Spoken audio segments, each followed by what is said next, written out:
The shadow is a living part of the personality and therefore wants to live with it in some form. If it is not embodied consciously, it will be embodied unconsciously. Carl Gustav Jung. Have you ever found yourself feeling envious of others' success, wondering why you can't seem to achieve the same level of success in your own life? Or are you unhappy with your relationships and never seem to find the right partner? Many of us struggle with feelings of inadequacy and self-doubt, and it can be hard to believe that we are worthy of achieving our dreams and live a life on our own terms. But what if the key to transforming these unwanted patterns was hidden within ourselves, in the unconscious aspects of our psyche? That's where the shadow work comes in. Make sure to stick around to the end, because I will guide you to an insanely powerful exercise to pull your shadow into the light.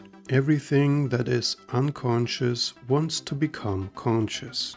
The concept of the shadow has been around for centuries, but it was popularized in the early 20th century by the renowned psychiatrist and psychoanalyst Carl Jung. According to Jung, the shadow is the unconscious aspect of the personality, comprising the thoughts, feelings, and behaviors that are repressed or denied. It can contain both positive and negative qualities, and it's often made up of the parts of ourselves that we don't like or want to acknowledge. For example, memories of a car accident, physical or emotional abuse as a child, or the loss of a loved one.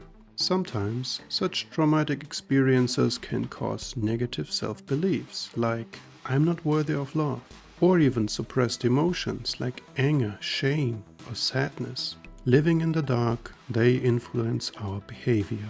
Procrastination, drug abuse, or narcissism are signs of our dark passenger. These hidden experiences are bottled up in us and comprise our shadow. Without being aware of it, we create an identity around those feelings in order to avoid the confrontation with them. Psychoanalyst Donald Winnicott calls this identity the fake self, a mask that we wear to hide our real self. Jung believed that the shadow is a natural part of the psyche, and he saw engaging with it as an essential part of the process of individuation, or becoming a fully realized and integrated individual. By exploring the shadow, we can gain a greater understanding of ourselves and our unconscious motivations, and we can learn how to transform negative patterns into positive ones. Everything that irritates us about others can lead us to an understanding of ourselves. We project our own personal shadow onto others, hence the term shadow projection. For example, let's say you're a helpful person who has a hard time saying no to others. You might find yourself getting frustrated with someone who is always asking for favors but never willing to help others in return. But instead of recognizing that this person's behavior is a reflection of their own personal shadow, you might blame them and get angry. The shadow is suppressed emotion, like anger, envy, or guilt. In fighting with other people, we don't see the need to hide the feelings anymore. We can release them as soon as we detect something that we hate about ourselves in the other person. That way, instead of attacking our own identity, the other person becomes our target. For example, a couple might always fight in the same pattern. He forgets something, like putting the toilet seat down, and she becomes aggressive and dominant, accusing him of not paying attention to her and sabotaging the relationship. Her authoritarian behavior makes him freeze. He feels powerless, small, and at the mercy of her anger. He apologizes to her and promises to do better. Later, he is angry at himself for not speaking up and defending himself.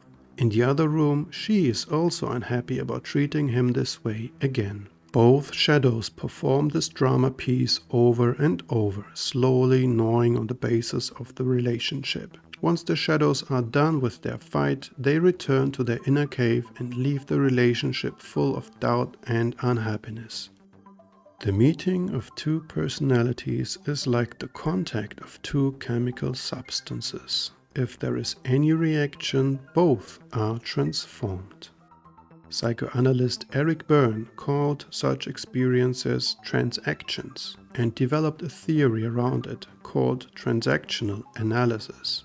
In essence, it looks at interactions between individuals as a way of understanding subconscious patterns. The idea is that the shadow, representing unresolved emotional issues, remains hidden as long as we are not pressured from the outside. If the pressure is high enough, for example through a fight, the shadow becomes outwardly visible. Strikingly, these inner conflicts will always lead to the same problems in the outer world until they are resolved.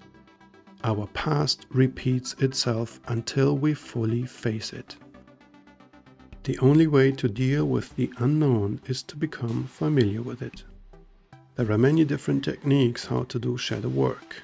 In fact, everything that needs some sort of self-reflection or discovery can be considered shadow work to some degree. This includes meditation, psychotherapy, or journaling, for example. I found that the most effective way is to combine feedback from others with your own reflection. Those raw emotions during an emotional experience with other people really pull your shadow into the light. If you are brave enough to push back your ego and reflect on your feelings shortly after you have cooled off, you can describe the shadow in your own words. This way you catch and hold it before it hides in the dark again. So-called prompts help you to ask the right questions when journaling. What were the main themes of my upbringing? For example, adaptation, self-control, family focus, and so on. Which dominant family member influences me until today? For example, I must prove myself. I cannot show weakness. I must make them proud. Which behavior has ensured my survival? For example, recognition, domination, retreat. Like an author describing a character, you will start to unveil a sober profile of your identity, both the fake and the true hidden one. The more you bring the shadow into the light, the easier it will get for you to cooperate with it. You can never banish it from your inner world, but you can start to recognize it, communicate with it, and thus integrate it. To kickstart this journey, I have created a quick but insanely powerful exercise to pull your shadow into the light. You will not find this exercise anywhere else, so if you dare, follow the link in the description. And don't forget to like this video and subscribe to my channel.